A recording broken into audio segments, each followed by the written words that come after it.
Welcome to another Connect Group Online. My name is Drew. I'm the high school minister here at Park Cities Baptist Church. I'm so glad that you've chosen to join us. This is not at all how we expected our summer to go, but we are glad that you are joining us to be a part of Connect Online. I want to give you a couple announcements of things that are going on. This summer is definitely not how we planned it, but here's some great things.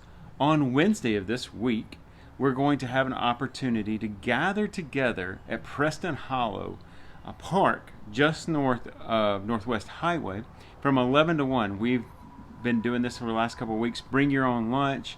We'll socially distance. We'll enjoy hanging out with our staff and with students, playing some different games. CrossNet we brought out, and just have a time to hang out. And that's our summer hangs lunch in the parks. So I hope you'll join us, Preston Hollow, 11 to 1. Then high school, we have high school summer crew.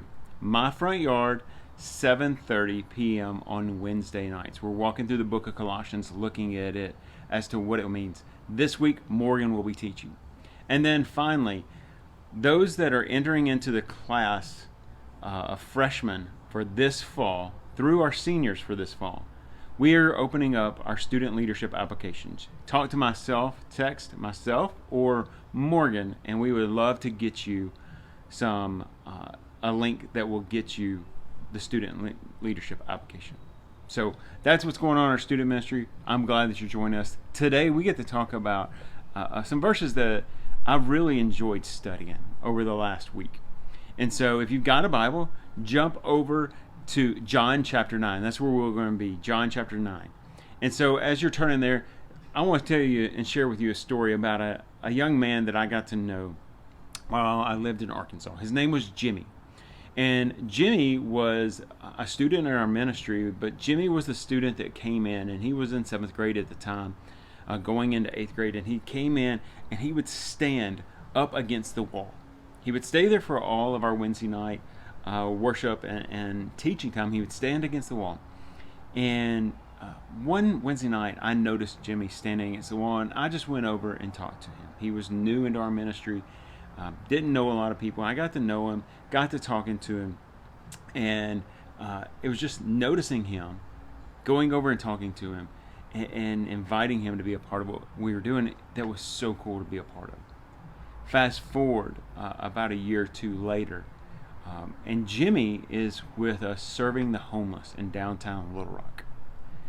We're loading up the van and the buses to come back, and I noticed Jimmy comes back with no shoes, just a t-shirt. We've been serving during the winter months, and he doesn't have his hoodie anymore. And I'm going, okay, Jimmy, where did your stuff go? And Jimmy, during this time, had surrendered his life to ministry, had come to know Jesus, surrendered to full-time ministry as a 9th grader in high school. And while we were down feeding the homeless, just the Lord had impressed upon him, give this man your shoes. He wears the same size shoes you do. And so Jimmy gave them away. This man is in need of a sweatshirt, and he gave it away. And I was so proud of Jimmy. I've got a picture of me and Jimmy in my office that reminds me so often of him and what God has used him to do since then, and how God continues to work through Jimmy. And it was because he was in our student ministry and someone took notice. I took notice, but others took notice, and Jimmy began to get involved. And so this morning, I want us to just take a look for a minute at a series of verses in John chapter 9. This is where Jesus heals a man born blind. He notices him. This is what it says. And as he passed by, this is verse 1, as he passed by, he saw a man blind from birth. And his disciples asked him, Rabbi, who sinned, this man or his parents, that he was born blind? And Jesus answered it was not that this man has sinned, or his parents, but that the works of God might be displayed in him. We must work the works of him who sent me while it's day. Night is coming, while it's night, no one can work. As long as I am in the world, I am the light of the world. Having said these things, he spat on the ground, made mud with the saliva, and he anointed the man's eyes with the mud.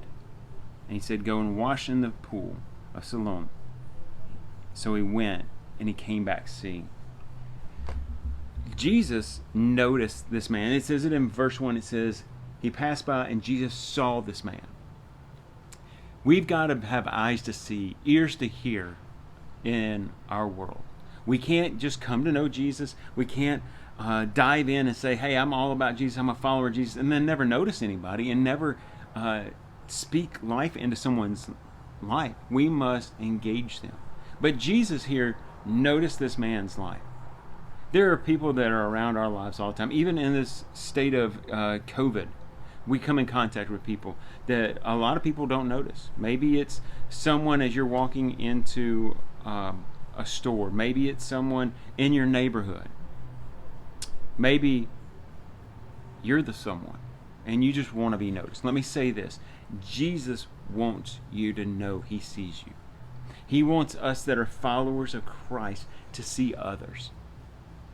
And this is an example of that, is that he took notice. Now, also notice that it kind of goes into it a little bit and goes, well, it goes into that question that's timeless for us all, is why do bad things happen to good people, or good things happen to bad people? I mean, that's a tough wrestling question, but it's not about who sinned in this man's life, him or his parents. It's so that God will be glorified.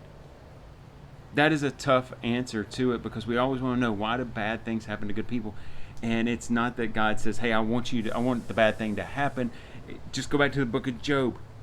Job was tormented by Satan, and in a fallen world, Satan does the tormenting. God doesn't. Romans tells us that God uses all things to his glory. So he can take that brokenness, he can take that bad situation and make good out of it, and bring glory to himself, and bring honor to the whole situation. First thing is that Jesus noticed this man. Second thing I want us to take note of is that Jesus' interaction with this man changed his life for eternity. And how he did that is, when he spat on the ground, he made mud, and he anointed the man's eyes with mud and told him to go. And so he went and washed and came back, and he was seeing. We must be interacting with others around us. Those that feel like they're not seeing, those that feel like they are seeing. We must interact with them. We must, hey, how are you doing? How's your day been? Hey, I'd love to talk to you. Hey, I saw you over here and just wanted to say hi. What's your name?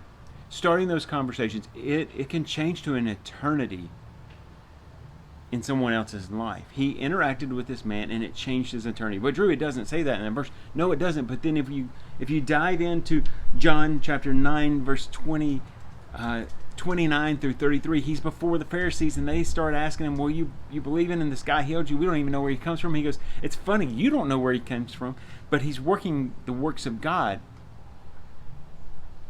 And so he begins to tell that it changes this man's eternity. And then verse 35 through 41, Jesus comes back to him, and he asks, he says, do you believe in the Son of Man? And he says, who is this that I may believe him? He said, you see him, it is he who is speaking to you. And he says, Lord, I believe. He changed this man's eternity. Jesus noticed him. Jesus shared with him and changed this man's eternity. And then the final thing is, it led to this man proclaiming the good news of the salvation of Jesus Christ to others. Verses 35 through 41 share that, because he goes on telling them. Students, we need to be about doing the same thing. Sharing the good news, of interacting in someone's life, sharing the good news, and then seeing them share it. That's what we're about. We want to equip you to be able to share the gospel quickly and easily with others.